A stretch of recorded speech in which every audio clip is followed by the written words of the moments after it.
Assalamualaikum warahmatullahi wabarakatuh. Perkenalkan, saya Intan Sari, Prodi S1 Kebidanan tingkat 2. Di sini saya akan menjelaskan tentang proses kehamilan. Yang pertama kita mulai adalah tentang pengertian kehamilan. Nah, di sini masa kehamilan dimulai dari konsepsi sampai lahirnya janin. Lamanya hamil normal adalah 280 hari atau setara dengan 40 minggu atau 9 bulan 7 hari. Dihitung dari hari pertama haid ya. Nah, di sini ada ovulasi. Ovulasi itu peristiwa dilepaskannya ovum atau sel telur yang sudah matang dari ovarium. Ovulasi umumnya terjadi 2 minggu setelah hari pertama haid terakhir. Setelah ovulasi, sel telur berjalan di dalam tuba Fallopi dan tetap berada di sana sampai bertemu dengan sperma yang akan mengadakan penetrasi dalam proses fertilisasi. Nah, di sini ada perjalanan sperma. Melalui ejakulasi dikeluarkan 40 sampai 150 juta sperma yang segera berenang dengan cepat menuju tuba untuk membuahi sel telur.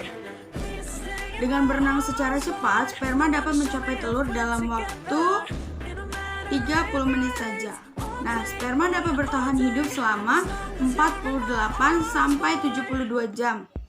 Jumlah sperma yang dapat mendekati sel telur hanya berjumlah ratusan saja akibat adanya penghalang yang berada di dalam saluran reproduksi. Nah, sperma mengadakan penetrasi terhadap sel telur. Bila sel sperma bertemu dan mengadakan penetrasi sel telur pada masa subur, maka akan terjadilah sebuah proses pembuahan atau fertilisasi atau bisa disebut juga dengan konsepsi.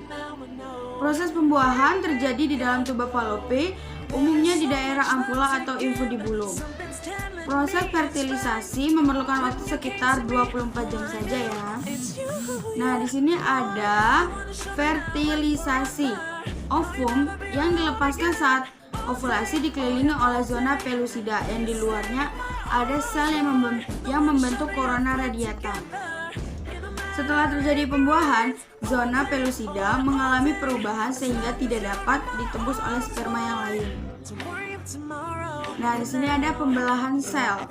Sel telur yang telah dibuahi membelah dengan cepat, bertumbuh dengan pars ampularis tuba Fallopi menjadi beberapa sel yang disebut dengan stadium morula. Nah, morula ini meninggalkan tuba Fallopi dan masuk ke dalam uterus 3 sampai 4 hari pasca fertilisasi, stadium blastula. Oleh karena sebab tertentu, sel telur yang telah mengalami fertilisasi tetap berada di dalam tuba, sehingga menyebabkan terjadinya keadaan yang membahayakan jiwa ibu, yaitu kehamilan ektopik yang bisa disebut kehamilan di luar rahim ya. Lalu ada implantasi. Nah, setelah berada dalam uterus, sel telur yang telah mengalami fertilisasi menempel pada endometrium. Proses tersebut bisa dinamakan implantasi. Sel telur terus membelah diri. Implantasi atau nidasi. Kontak antara zigot stadium blastokista dengan dinding rahim akan menimbulkan berbagai reaksi seluler sehingga sel trofoblast dapat menempel dan mengadakan infiltrasi pada lapisan epitel endometrium uterus. Tahap ini disebut sebagai implantasi atau nidasi yang terjadi kurang lebih 6 hari setelah konsepsi. Apabila sudah terjadi implantasi atau nidasi, maka baru dikatakan terjadinya kehamilan. Hari keempat, inti blastokista telah sampai pada permukaan stoma endometrium. Dan hari ke-6, blastokista mulai masuk ke dalam stoma endometrium.